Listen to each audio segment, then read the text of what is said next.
जो कठमुल्ला है जिसे कह दीजिए आप, सब गलत है, लेकिन कहने में बुरे से नहीं है, क्योंकि वो देश के लिए घातक हैं, बिगाड़ने वाले लोग हैं, जनता को बरगलाने वाले लोग हैं, देश आगे न बढ़े इस प्रकार के लोग हैं, उनसे सावधान रहने की जरूरत है। अस्सलाम वालेकुम दोस्तों, एक बहुत ही शर्मनाक खबर निकल कर आ रही है। इलाहाबाद के हाई कोर्ट जज शेखर यादव ने मुसलमानों को कठमुल्ला कहा और इस वीडियो से काफ़ी विवाद पैदा हो गया है। काफ़ी लोग, बड़े बड़े नेता इस पर अपनी अपनी राय पेश कर रहे हैं। ये विवाद इंटरनेट पर पूरी तरह से वायरल है।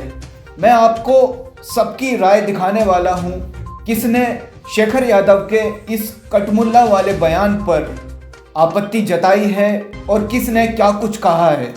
आइए मैं आपको सबका वीडियो दिखाता हूँ। देखिए, बहुत अफसोसजनक टिप्पणी है। ये कॉन्स्टिट्यूशनल पोस्ट है जज की और उनके मुंह से इस तरह की भेदभाव की भावना उत्पन्न होना बहुत ही गलत है और ये हमारे देश के लिए बहुत घातक है। तो मेरी यही मांग है कि सुप्रीम कोर्ट इसका संज्ञान ले और उनके खिलाफ एक सख्त से सख्त कार्रवाई हो। सुप्रीम कोर्ट ने संज्ञान ले लिया है जी, हमें उम्मीद है कि जिस तरीके से संज्ञान लिया गया है तो वहां से न्याय भी मिलेगा और ऐसे जो लोग हैं जो इस तरह की भावना अपने मन में रखकर ऐसे पदों पर बैठे हैं जहां से हमारा देश चल रहा है, तो उनको खासतौर पर सेंसिटिवाइज करने की जरूरत है और मुझे उम्मीद है सुप्रीम कोर्ट सख्त कार्रवाई करेगी। देखिए, मैं कतई इस बयान के इसलिए खिलाफ हूँ क्योंकि जो हिंदुस्तान हमारा प्रदेश और देश जो चलेगा वो किसी माइनॉरिटी और मेजोरिटी के हिसाब से नहीं, बल्कि वो चलना चाहिए कानून के हिसाब से, संविधान के हिसाब से। जो हमारे देश का कानून संविधान है और पब्लिक के हिसाब से अगर प्रदेश और देश चलने लगेगा तो फिर हमारे कानून का और उसका मतलब संविधान का क्या मतलब रहेगा। इस प्रकार की भाषा, और वो भी एक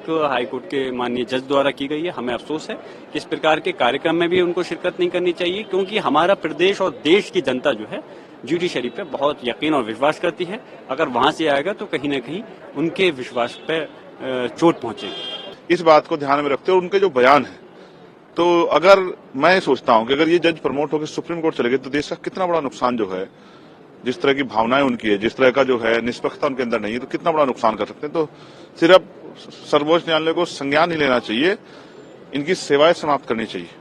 अगर इस तरह के जो हैं संविधान का उल्लंघन करने वाले और जो शपथ उन्होंने ली थी विधि के द्वारा निष्पक्ष कार्रवाई की, सबके साथ समान कार्रवाई की, अगर उसका विरोध करने वाला वो और कोई भी जज हो तो उसको जो है उसके कार्य से रोक के सेवा समाप्त करके देश को उदाहरण देना चाहिए कि सर्वोच्च न्यायपालिका जो है वो अधिवक्ताओं के साथ साथ, जनता के साथ साथ वो जजों की भी निगरानी कर रहा। साथ साथ मुझे ऐसा भी लगता है कि कुछ पार्टियां विशेष को फायदा देने के लिए और उन पार्टियां विशेष का ध्यान आकर्षित करने के लिए, राजनीतिक रूप से आगे बढ़ने के लिए जो जिस तरह का बयान देते हैं, तो ऐसे जजों पे ये भी पनिशमेंट किया जाए कि उनको 6 साल तक किसी राजनीतिक दल में काम करने का मौका जो है ना दिया जाए, जिससे कि वो जिस इच्छा के साथ भारतीय संविधान का और अपनी शपथ का उल्लंघन कर रहे हैं उसका फायदा भी उनको ना मिले। ऑफ जस्टिस शेखर कुमार यादव, जज of the Allahabad high court, उन्होंने 9 दिसंबर को अभी 2024 में हाई कोर्ट के प्रेमिसेस में एक भड़काऊ भाषण दिया। आपको मालूम है कि कोई भी जज जब उसकी नियुक्ति होती है तो वो संविधान की रक्षा का शपथ लेते हैं, और जो जज संविधान की रक्षा का शपथ लेने के बाद संविधान का ही आक्रमण करे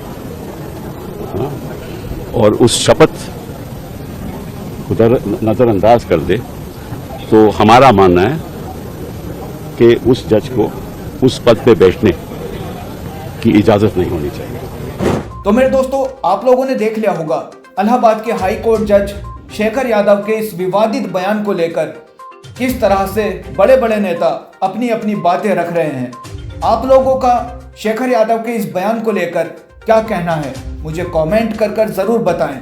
और अगर मेरे चैनल पर नए हैं तो चैनल को सब्सक्राइब कर लीजिए और वीडियो को शेयर करना ना भूलें। जय हिंद।